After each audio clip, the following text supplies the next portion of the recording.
Baik ya, semuanya mudah-mudahan dalam keadaan sehat, walafiat. Ya, dari 48 orang pagi ini yang hadir, saya lihat ada 8 orang ya. Mudah-mudahan yang lain dalam kondisi yang baik, sehat, tidak ada suatu hal yang mengkhawatirkan. Baik, saudara sekalian, terima kasih sudah join dan saya persiapkan materinya. Pagi ini kita akan bahas tentang konsep investasi dan rencana penyusunan studi kelayakan. Ya, jadi saya kaitkan dengan rencana studi kelayakan. Ya, pertemuan yang ketiga, ya. Tadi sudah menyelesaikan ya tugas pretestnya. Jadi mohon dipahami oleh mahasiswa ya semuanya. Memang agak sedikit saya bersusah-susah sedikit ya. Menyiapkan soal gitu ya, kemudian menyiapkan penugasan gitu ya. Ya tidak lain dan tidak bukan saya ingin kalian selain menguasai dari sisi konsep dan teori juga bisa menguasai skill ya skill. Jadi sekarang ini tidak cukup hanya tahu saja ya, tapi dibutuhkan kompetensi gitu ya. Kompetensi itu apa? Kompetensi itu ya kompetensi itu ada 3 unsur yang melekat ya.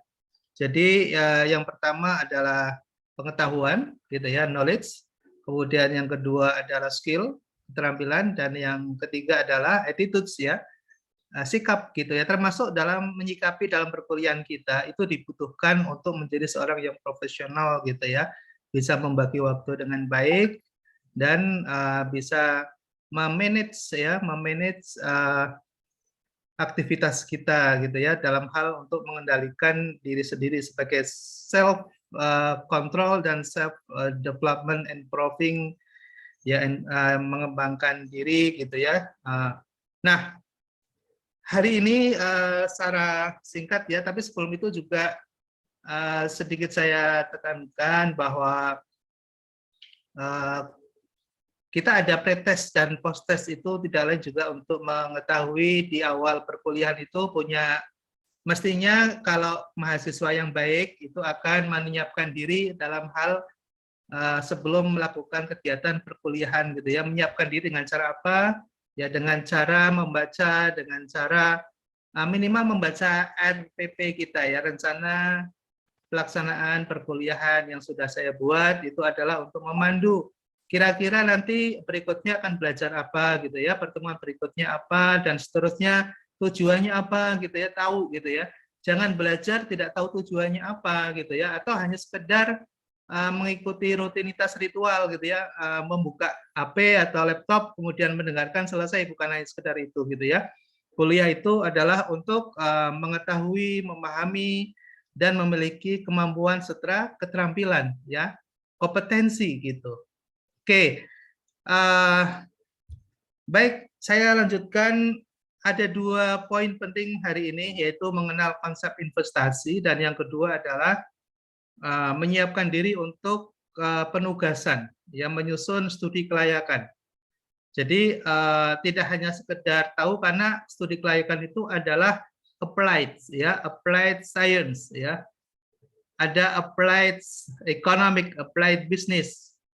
Jadi merupakan aplikasi dari sains pengetahuan yang kita sudah pelajari selama ini. Jadi kita praktekkan dalam bentuk apa? Dalam bentuk penyusunan studi kelayakan. Baik, saudara sekalian, berikutnya kok nggak jalan ya? Oke. Nah, studi kelayakan itu dalam rangka untuk apa sih? Seperti yang kita sudah dari awal kita jelaskan ya, bahwa studi kelayakan itu kan untuk membuka investasi, ya, untuk menjajaki suatu investasi, untuk mempelajari suatu investasi. Agar apa? Agar investasi yang kita lakukan itu tidak kemudian terjebak dalam kerugian atau kegagalan, gitu ya. Nah, tentunya ada upaya untuk melakukan mitigasi ya, untuk melakukan pengendalian apabila ternyata yang kita masuki itu adalah suatu bisnis yang berisiko gitu ya. Ataupun kalau tidak, ada risiko-risiko pasti yang akan kita hadapi gitu. Dengan studi kelayakan, kita akan tahu risiko apa saja yang akan kita hadapi itu dan bagaimana cara mengendalikannya. Makanya kemudian kenapa harus ada studi kelayakan dalam investasi ya. Investasi tentunya tujuannya adalah untuk apa? Untuk mendapatkan keuntungan ya. Ketika ada suatu investasi dilakukan, tujuannya adalah untuk mendapatkan suatu return ya. Nah, return atau kita asosiasikan dengan profit itu bisa dilakukan dalam dua sektor ya, bisa dalam sektor keuangan dan sektor real gitu. Nah, sektor keuangan dan sektor real itu sama-sama menghadapi dalam kondisi ketidakpastian gitu ya saudara sekalian ya. Ketidakpastian dalam hal apa? Dalam hal kendala. Bisa aja hambatan itu karena muncul faktor ekonomi, bisa juga karena faktor hukum, politik, kondisi sosial yang berubah, budaya, perilaku, dan perubahan lingkungan masyarakat gitu ya. Itu akan bisa menjadikan tantangan kalau kita nggak bisa mengendalikan, maka bisnis kita akan terancam bangkrut ya, akan terancam gagal.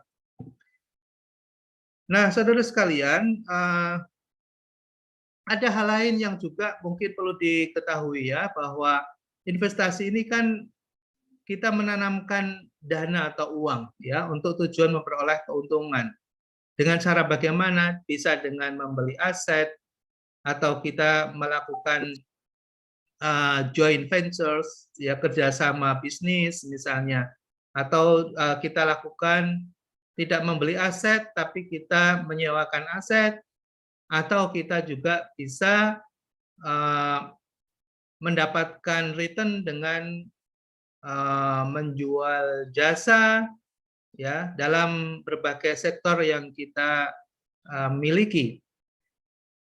Nah, investasi ini tentunya bentuk lain dari suatu penundaan konsumsi. Jadi ketika kalian dihadapkan pada suatu pilihan, option gitu ya, misalnya Anda memiliki uang 1 juta sekarang misalnya. Nah, uang 1 juta itu kan ada pilihan ya. Kita bisa aja gunakan untuk pesta-pesta ya, makan-makan traktir teman-teman misalnya, itu 1 juta bisa habis itu dalam sehari ya, nggak perlu sehari ya, 1-2 jam selesai gitu. Atau 1 juta Anda tiba-tiba berpikir, saya mau beli emas gitu ya, saya mau beli emas sekarang 1 gramnya sekitar 670.000 gitu ya. Nah, kalau saya punya uang 1 juta, oh berarti saya bisa dapat sekitar 1 gram sekian ons gitu ya untuk suatu investasi emas ya dengan tingkat pengembalian rata-rata sekitar 6% per tahun. Nah, Anda sama-sama punya uang 1 juta sekarang, tapi ada 2 pilihan ya, bisa dibelikan baju kita pakai, kita bisa belikan kuota juga, bisa habis juga selesai gitu ya. Tapi juga bisa kita pilih misalnya membeli emas, atau kita ingin membeli saham retail atau obligasi retail misalnya. Uang 1 juta bisa nggak? Bisa juga gitu ya. Itu adalah pilihan-pilihan di mana di dalam kehidupan kita tidak akan bisa kita hindari dari pilihan-pilihan itu. Nah, kalau dalam konsep investasi, bahwa semua yang kita lakukan itu kita harapkan ada tingkat pengembalian, ada sesuatu yang kemudian bisa kembali ya. Oke, sorry ya, ini kok mati lagi, saya stop share dulu ya.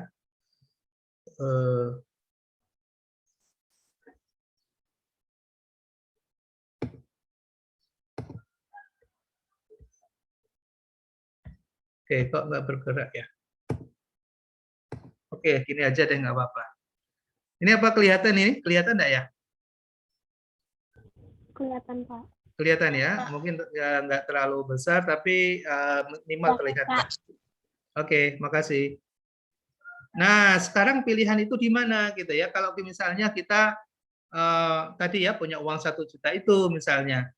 Nah, ada namanya real investment. Jadi kita melakukan investasi dalam sektor real gitu ya. Nah, sektor real itu apa?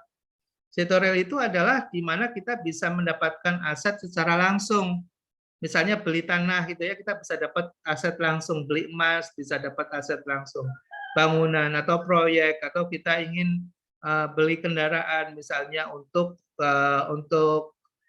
bisnis transportasi misalnya, atau kita mau pakai untuk ngojek gitu ya. Semuanya yang kemudian bisa kita manfaatkan secara langsung itu namanya real investment ya. Satu sisi yang lain adalah financial investment. Jadi kita menginvestasikan, kita nggak dapat asetnya secara langsung gitu ya. Misalnya kita beli saham, saham itu kan tanda kepemilikan atas suatu aset atau perusahaan tertentu. Tapi kita nggak bisa pegang itu aset itu, hanya pegangnya secari kertas ya, atau bahkan hanya sekedar notifikasi aja di dalam HP ya, bahwa kita punya saham sekian, tapi kita nggak pernah pegang. Nah, itu namanya financial asset ya, tidak real, tapi pengakuannya rekognisinya ada ya, pengakuannya ada gitu. Oke, kemudian faktor-faktor apa saja yang menjadi penentu bagi seorang investor? Kita perlu paham ini karena pada saat nanti kita membuat suatu studi kelayakan, itu investor akan berpikir bahwa kalau nanti ada proposal bisnis yang masuk, itu akan dipengaruhi oleh faktor-faktor lain. Ya, misalnya begini, pada saat kondisi inflasi lagi kurang bagus, misalnya inflasinya tinggi, misalnya suku bunganya misalnya tinggi, misalnya, maka kalau suku bunga tinggi, maka investasi tidak terlalu menarik ya, karena orang yang punya duit itu akan cenderung untuk nanam duitnya di bank, dapat deposito ya, masukkan deposito, dapat uang ya tingkat suku bunga yang bagus gitu ya, tanpa harus berisiko kalau ditanamkan di sektor real misalnya. Atau misalnya pas jadi inflasi ya, karena inflasinya katakanlah terlalu rendah misalnya, maka tidak menarik juga untuk investasi ya, karena harga-harga cenderung stuck gitu ya, tidak ada kenaikan harga misalnya. Nah, faktor-faktor makro itu akan berpengaruh ya terhadap kondisi investasi, termasuk orang yang punya duit itu akan mempertimbangkan gitu ya. Kemudian juga di sektor-sektor tertentu ya, kalau kita misalnya sekarang membuat studi kelayakan misalnya untuk investasi di sektor-sektor yang kurang menarik lagi ya, misalnya gimana ya kalau kita bikin toko fashion misalnya ya. Nah, toko fashion itu sudah nggak menarik lagi misalnya. Kenapa? Karena orang cenderung untuk tidak datang ke toko-toko atau ke toko fashion atau outlet itu gitu ya. Dulu mungkin iya, dulu ada namanya ada outlet-outlet ya di Bandung, di Jogja, dia di kota-kota besar gitu, ada factory outlet ya yang langsung pabrik didirikan itu ya untuk orang datang gitu. Mungkin dulu menjadi hal yang sangat menarik dan cukup menjanjikan gitu ya. Era mungkin sebelum pandemi ya, 2-3 tahun yang lalu ke belakang itu masih bagus, tapi sekarang sudah sepi gitu ya, sudah nggak ada lagi pengunjung, sedikit sekali pengunjung gitu ya. Nah, jadi kalau mau masuk ke situ kondisi pas lagi sektornya kurang bagus ya, investor nggak akan tertarik gitu ya kalau kita membuat misalnya factory outlet misalnya. Nah, yang menarik apa? Yang menarik kalau jualan misalnya bikin platform gitu ya, bikin platform gitu, itu orang mencari itu gitu ya, platform marketplace, atau kita ingin buka toko online misalnya ya, atau justru misalnya sekarang yang menarik misalnya di produk-produk, jadi kita memproduce produk kemudian kita jual di marketplace misalnya. Nah, itu akan menarik gitu ya, jadi kondisinya sudah berubah. Oke, nah ketika kita nanti akan menghadapi calon investor, kita juga harus bisa membaca gitu ya, membaca. Investor itu ada yang defensif. Ya, ada defensif itu apa? Sangat hati-hati, super hati-hati. Ya, sangat super hati-hati. Dia justru tidak akan menerima ide-ide atau gagasan dari orang lain. Nah, ada yang konservatif, jadi agak lumayan walaupun dia mungkin tidak defensif ya, tidak menghindar gitu, tapi dia bisa menerima, tapi sangat teliti sekali gitu ya, sangat teliti sekali, sangat jelimet sekali gitu ya, kemudian analisisnya juga biasanya dia sangat teliti sekali gitu ya. Jadi konservatif ya.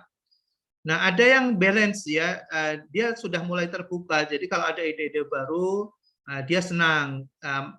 Tapi biasanya mensyaratkan banyak hal gitu ya. Ada yang moderat, ya moderat agresif. Jadi ini biasanya orang anak-anak muda juga ya, investor-investor yang relatif masih umur 50-an tahun gitu ya.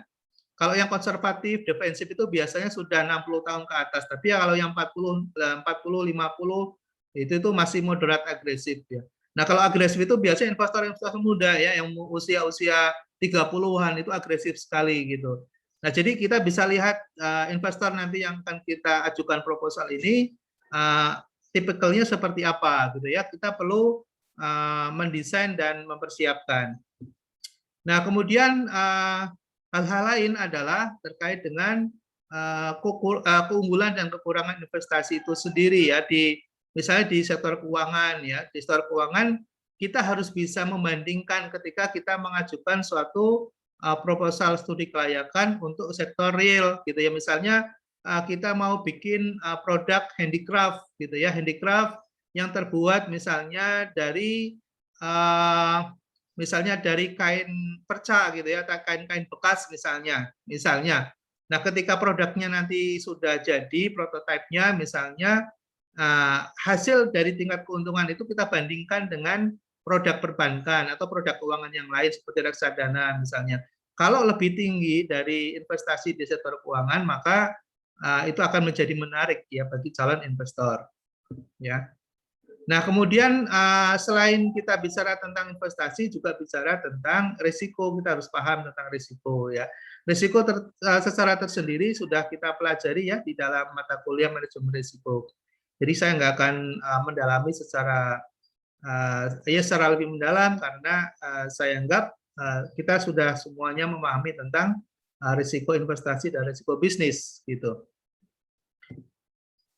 Nah, ada hal yang terkait dengan orang ya ketika mau melakukan investasi itu apa yang dipertimbangkan, gitu ya? Apa yang dipertimbangkan? Yang dipertimbangkan kita harus bisa memberikan sebuah ilustrasi, ya, memberikan ilustrasi apakah ini menguntungkan atau tidak dari sisi apa perspektif keuangan, gitu ya. Selalu saja investor itu selalu akan melihat dari perspektif keuangan, ujungnya nanti di situ. Nah, apa dari sisi keuangan? Bisa lihat dari net present value-nya, ya NPV-nya. Bisa juga dari net benefit cost, ya benefit and cost ratio-nya. Perbandingan antara manfaat ya dengan investasi yang dilakukan. Bisa juga dengan menggunakan internal rate of return, ya IRR. Dan payback period, dan periode pengembalian. Berapa tahun nanti investasi itu bisa kembali modal. Ya, ini juga ada pertanyaan ya di dalam pretest ya. Kalian mungkin masih ingat ya, di antara alat-alat investasi kriteria investasi atau untuk mengukur investasi itu menggunakan apa saja. Nah, ini sudah terjawab di sini ya. Oke, berikutnya ini adalah contoh ya ketika kita akan melakukan sebuah investasi biasanya ada overview. Ya misalnya di bidang properti itu ya ada overview. Overview itu melihat bagaimana kondisi yang ada dan kemudian rekomendasi kita akan kita masuki atau tidak. Minimal kita tahu gitu ya background dari bisnis yang akan kita masuki, misalnya di sektor properti misalnya. Apa itu? Nah, ini kalau kalian baca nanti di dalam modul ini akan jelas terlihat. Kalau properti berarti nanti akan terkait sekali dengan masalah tanah, ya lokasi, kemudian juga kepemilikan, gitu ya, lingkungan, kemudian juga harga, kemudian juga kondisi topografi, jalan-jalan lalu lintas yang dilalui dan sebagainya, itu kalian bisa lihat di situ ya. Nah, kalau mau investasi misalnya di sektor korporasi misalnya, ya di di suatu saham tertentu misalnya.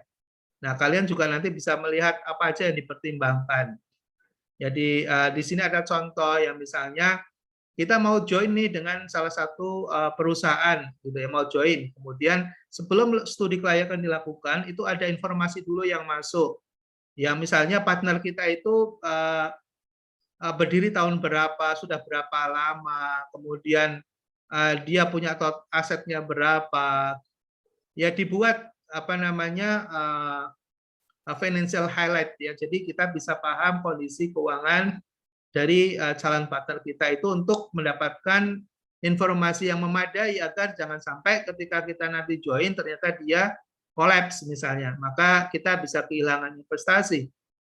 Baik, demikian kurang lebih ya pemahaman tentang investasi sebagai pengantar Anda untuk menyusun suatu proposal studi kelayakan. Oke. Nah, studi kelayakan, kalian sebelum menyusun diperlukan untuk memahami dan mengetahui kira-kira apa yang akan dilaporkan nanti ya, yang akan kalian tulis gitu ya, yang akan kalian tulis dalam studi kelayakan itu apa saja gitu. Nah, di sini ada contoh yang formatnya. Jadi kalian nanti akan membuat proposal dulu. Ya, proposalnya apa? Bab 1 aja dulu. Ya, bab 1. Kali di dalam bab 1 itu kalian nanti sudah bisa menentukan mengenai alasan kenapa menulis itu, kemudian masalahnya apa, kemudian rumusannya bagaimana, tujuannya apa, kemudian sistematika pembahasan, kalian akan membahas studi kelayakan itu ruang lingkupnya apa saja, gitu ya. Nanti di bab 1 itu 1 minggu kalian selesaikan ya, 1 minggu selesai lah, gitu ya. Nanti berikutnya baru menyusun landasan teori, baru nanti landasan teori. Ya, landasan teori, kemudian setelah itu nyusun metodologinya, kemudian dibahas ya, pembahasan ini yang paling panjang, nanti ada aspek pasar, aspek produksi, aspek SDM, aspek keuangan, aspek legal, aspek lingkungan, baru kemudian terakhir adalah membuat simpulan dan rekomendasi. Nah, bagaimana masing-masing bab ini nanti akan ditulis ya, saya sudah kirim pedomannya ya. Saya sudah kirim pedoman, silakan kalian ikuti, baca baik-baik pedoman itu gitu ya. Karena kita nanti akan dalam minggu ini akan menyusun proposal sehingga perlu ada sedikit pemahaman ya tentang bagaimana menulis judul misalnya. Ya, menulis judul. Nah, kalian perhatikan ini di dalam panduan yang sudah saya kirim juga lewat e-learning ya. Jadi suku kata pertama itu selalu ditulis studi kelayakan ya. Studi kelayakan apa gitu ya. Nah, baru kemudian setelah itu Anda bisa memilih ya pendirian usaha atau pengembangan atau pembukaan cabang ya. Studi kelayakan tentang apa? Tentang pendirian baru, mengembangkan misalnya ya, mengembangkan ya atau membuka perwakilan atau membuka cabang di tempat lain gitu ya, atau studi kelayakan joint venture atau merger, ya, jadi berbeda-beda gitu ya. Nah, kemudian sebutkan sektornya apa ya, misalnya perdagangan atau misalnya masuk ke pertanian misalnya, atau masuk ke sektor apa, kalian sebutkan sektornya ya. Nah, ini contoh misalnya studi kelayakan pendirian usaha perdagangan eceran misalnya. Nah, jadi kita belum menentukan mereknya apa. Merek itu nanti di dalam analisis pasar nanti bicara tentang merek ya, bicara nama perusahaan itu nanti gitu ya. Kita belum bicara tentang nama karena baru mau melakukan analisa kelayakan ya, baru melakukan analisa. Jadi judul perusahaannya belum ada gitu ya. Nah, kemudian menulis pendahuluan. Menulis pendahuluan bagaimana? Ya, menulis pendahuluan itu yang pertama adalah kalian harus tahu latar belakangnya ya. Latar belakangnya bagaimana? Nah, latar belakang itu ditulis paramida terbalik ya. Paramida terbalik. Paramida terbalik itu apa maksudnya? Cerita yang globalnya dulu, baru kemudian cerita semakin kecil sampai ke sektor. Jadi global itu kondisi ekonomi dunia itu sekarang bagaimana, karena harus tahu itu kalau mau berbisnis. Kemudian masuk ke sektor regional ya, di kondisi di Asia Tenggara itu seperti apa. Kalian juga harus membaca itu tentang ekonomi, kondisi bisnis sekarang. Kemudian masuk ke Indonesia itu seperti apa sekarang kondisi ekonominya gitu. Kemudian sektor, masuk ke sektor gitu ya. Nah, sektor sekarang yang masih terbuka apa, yang masih bagus apa. Jangan masuk ke sektor dalam kondisi yang terpuruk ya, atau yang sedang decline. seperti yang saya cerita tadi, misalnya buka outlet, ya factory outlet misalnya, ya itu nggak akan kurang bagus ke depan gitu ya, karena orang sudah membeli berbagai macam fashion itu sudah menggunakan online gitu. Itu contoh misalnya, ya. Jadi kalian harus tahu dari sisi global sampai mengerucut ke sektor yang Anda mau masuki. Nah, kemudian permasalahan Anda, permasalahannya apa? Permasalahan itu harus meliputi masalah pasar, masalah produksi, masalah SDM, ya masalah keuangan, itu masalah-masalah nanti yang akan kalian lihat, gitu ya. Kemudian batasi ruang lingkupnya, ya, misalnya karena ruang lingkup studi kelayakan bisa sangat besar sekali kalau tidak dibatasi. Kalian silakan batasi. Kemudian tujuannya apa? Ya tujuannya apa? Kemudian manfaatnya apa? Silakan kalian tentukan di situ. Kemudian sistematika. Nah, kalau sistematika itu contohnya seperti sistematika yang ditulis di atas itu ya. Sistematikanya ini. Ini sistematika namanya ya. Pendahuluan, landasan teori, bab 3 metodologi penelitian, bab 4 pembahasan hasil penelitian, bab 4 simpulan dari rekomendasi gitu ya. Itu namanya sistematika, namanya ya sistematika. Nah, kemudian terakhir kalian menyelesaikan ini panduannya ada di dalam e-learning yang sudah saya bagikan ya. Jadi ada buat proposal dalam minggu ini gitu ya. Berapa banyak lembarnya Pak? Oke, saya nggak akan menentukan, silakan aja bereksplorasi dan berimprovisasi sesuai dengan kemampuan masing-masing gitu ya. Kemudian susun sesuai dengan sistematika di bab 1 ya, dari mulai tadi ya, bab 1 itu pendahuluan, ada latar belakang, ada permasalahan, ada pembatasan gitu ya. Kemudian ada tujuan dan manfaat, kemudian ada sistematika. Itu ditulis saja seperti itu urut-urutannya ya. Nah, contoh-contohnya apa? Contohnya coba lihat saja skripsi yang ditulis dengan topik studi kelayakan di Giji, banyak banget ya. Kalau saya rekomendasikan yang bimbingannya saya ya, sehingga antara persepsi kita bisa sama nanti ya, bisa lihat contoh ya, untuk contoh ya, untuk contoh. Baik, sampai di sini saudara sekalian, kalau ada yang mau bertanya silakan. Nanti setelah ini silakan kalian selesaikan tugasnya ya, post-testnya. Jadi sudah ada pengetahuan sekarang, pertanyaan-pertanyaan tadi itu sebetulnya mudah banget ya, asal sudah mengetahui apa namanya materi ini gitu ya, 100 lah gitu ya. Jadi sebetulnya pertanyaan-pertanyaan di dalam tes kita itu ada gitu ya di dalam, tapi tergantung kita bisa mendalami dan memahami apa enggak gitu ya. Nah, itu teori, itu namanya knowledge gitu ya. Nah, itu namanya knowledge. Nah, tugas menyusun studi kelayakan ini itu namanya skill. Jadi orang yang apa namanya mau menyusun studi kelayakan, kalau konsepnya saja belum paham, nanti pada saat nyusun juga akan bingung gitu ya. Makanya antara teori, antara knowledge gitu ya dengan skill itu harus seimbang ya. Harus seimbang. Nah, itulah harapan besar saya gitu ya. Makanya kuliah dengan saya repot gitu ya. Ada tugas ini, tugas itu ya.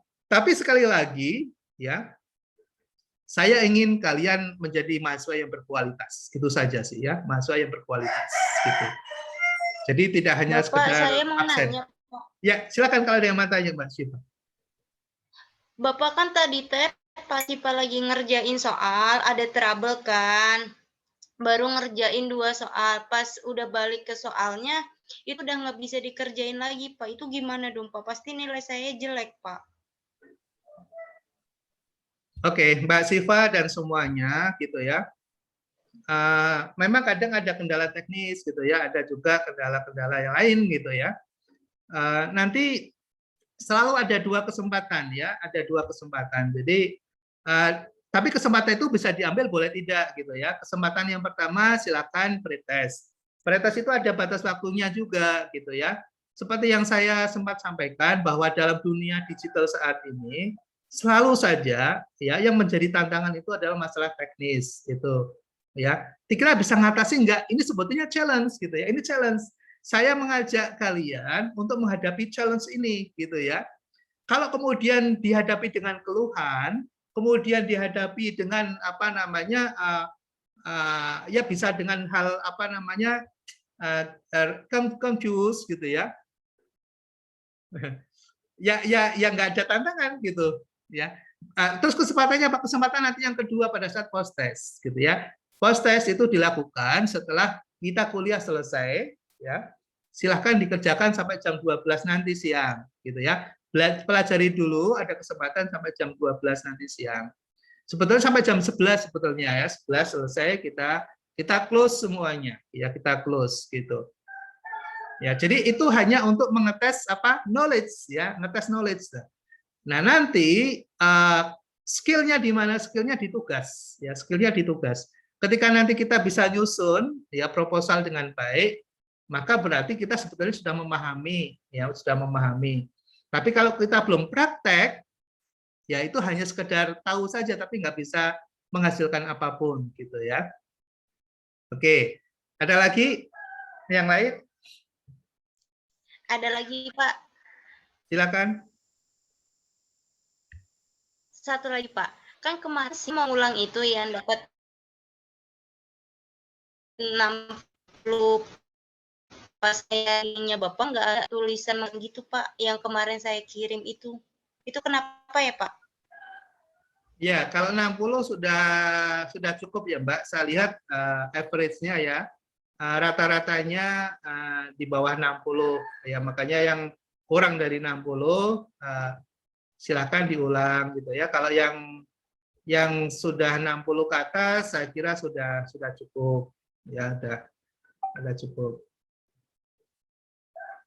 Oke, yang lain mungkin silakan. Ada yang mau tanya? Pak, saya mau tanya, Pak. Iya, silakan Mas, sudah. Pak, dari soal yang ada di pretest tuh ada 2 soal yang sampai sekarang Bapak udah selesai jelasin tuh nggak ada penjelasannya, Pak. Jadi salah satu soal di pretest tuh tentang resiko investasi, pilihannya resiko operasional, resiko bisnis, sama resiko Mas, kredit. Nah, suaranya kok di saya kecil ya, Mas Yuda ya? oh ya, sebentar, Pak. Halo. Ini saya Ini stop masih, share dulu ya, saya stop share dulu. Iya Mas, silakan Mas. sudah terdengar atau enggak, Pak? Iya, boleh. Jadi ada 2 soal yang di pretest itu, Pak, yang sampai sekarang menurut saya belum ada penjelasannya. Salah satunya itu soal resiko investasi di financial asset, di financial investment. Di sana tuh pertanyaannya tentang apa aja resiko financial investment, dan pilihannya itu antara resiko kredit, resiko bisnis, sama risiko operasional. Nah, tadi itu saya berangkat itu, saya kira bakal ada penjelasannya tuh, Pak, di antara 3 itu, cuma belum dijelasin nih, Pak. Pertanyaan nomor 4 kalau nggak salah.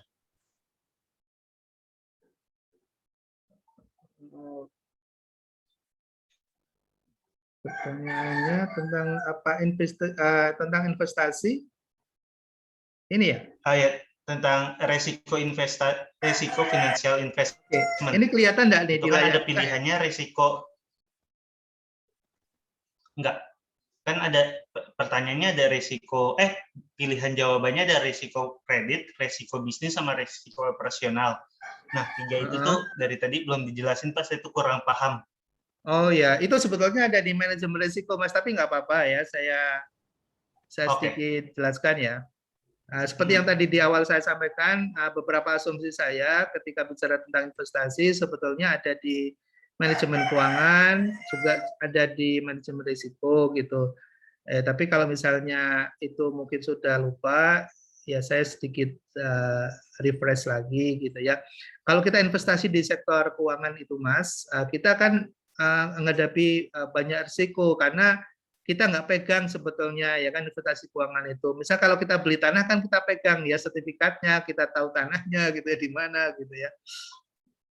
Nah, kita menghadapi risiko apa? Kita menghadapi risiko kredit, kita menghadapi risiko operasional, kita menghadapi risiko reputasi, kita menghadapi risiko hukum gitu ya. Kita menghadapi risiko kepatuhan karena banyak regulasi di situ gitu ya. Nah, yang tidak masuk dalam jenis risiko di sektor keuangan itu adalah risiko bisnis gitu ya. Karena apa? Karena itu ada di dalam sektor real gitu. Ya kalau di keuangan, ya di keuangan itu yang dimaksud dengan risiko di sektor keuangan itu yang melekat pada proses bisnisnya. Jadi risiko bisnis tidak ada di dalam investasi keuangan. Paham ya Mas ya? Ya paham Pak. Pak saya mau nanya, yang dimaksud resiko kredit itu apa Pak? Terus satu lagi, kan tadi resiko bisnis itu resiko yang menempel sama berjalannya bisnis ya Pak, berjalannya perusahaan. Ya, itu kalau di dalam keuangan itu namanya risiko operasional. Oke. Nah, bisnisnya itu ada di kredit. Nah, di kredit. Jadi sangat spesifik ya, di dalam keuangan itu sangat spesifik gitu. Jadi melekat ya, risiko bisnisnya melekat di mana? Melekat di risiko operasional dan melekat di risiko kreditnya. Gitu. Itu Mas ya? Ya, Pak, kenapa kalau kita investasi di financial asset, resiko bisnis tuh nggak jadi perhatian Pak? Padahal kan kalau bisnisnya nggak berjalan baik, nilai investasi kita yang kita misalkan beliin sahamnya juga nggak akan berkembang kemana-mana Pak. Ya, resiko bisnisnya itu melekat pada resiko prosesnya. Paham ya? Melekat pada resiko prosesnya. Jadi misalnya lembaga pembiayaan misalnya, maka dia melekat pada pembiayaannya. Ya, bisnisnya itu di pembiayaannya itu, gitu ya. Kalau misalnya bank misalnya, kalau bank kan ada penghimpunan, juga ada penyaluran. Maka dia ada menghadapi risiko bisnisnya ada di mana? Ada di risiko kreditnya dan risiko fundingnya, gitu. Paham ya Mas ya? Iya Pak, kalau yang ya, jadi spesifik ya, kalau di keuangan itu spesifik melekat pada proses bisnisnya. Oh iya, oke. Itu. Terima kasih Pak. Oke, sama-sama. Oke, terima kasih semuanya. Kita sampai di sini dulu karena jam 10 saya ada kegiatan lain. Setelah ini silahkan dikerjakan langsung ya, kan masih fresh nih, masih fresh ya. Materinya lah, mungkin bagi yang tidak ikut kuliah itu kadang yang tidak bisa mendapatkan insight gitu ya, kayak Mas Huda kan dapat insight nih gitu ya. Atau teman-teman semua ini mahasiswa yang pada perhatikan gitu ya. Oke, mudah-mudahan bermanfaat. Terima kasih. Sambil saya coba sapa dulu nih, Mbak Siva masih aktif, Mbak Siva? Boleh dibuka? Boleh dibuka videonya? Mbak Priscila, Mbak Oki, Mbak Meleka, Mbak Mary France, Mbak Rina, Mas Amni Rizal, boleh dibuka semua videonya? Biar sambil saya kenal Mbak Priscila, ada siapa lagi nih, Mbak Malika, boleh dibuka Mbak? Hadir Pak. Hadir, makasih Mbak Rina. Mbak Rina, ada Mbak Mary. Ya Mbak Pak, Mary. sebentar Pak. Mas Aminur Rizal ada, Mas Rizal ada, Mas Rizal. Ya, Pak. Boleh dibuka dulu, Mas Rizal. Mbak Zahra. Ya, saya mau print screen nih. Oke, 1, 2, 3. Oke, terima kasih semuanya. Assalamualaikum warahmatullahi wabarakatuh. Selamat pagi.